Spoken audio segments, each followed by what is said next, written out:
चस्मा लगाएर देख न म्यामले एकचोटि त्यसरी हो त त्यसरी लाउँछ नि त चस्मा राम्रोसँग मिलाएर ल देखाउनुमा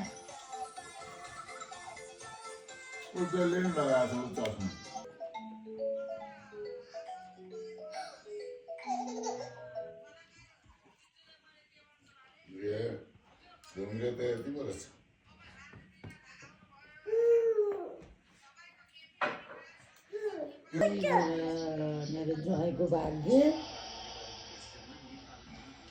आहाई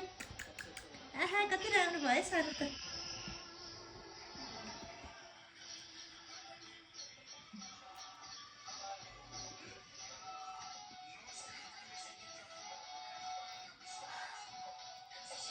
त्यस्तो नि हो त राम्रोसँग लगाऊ न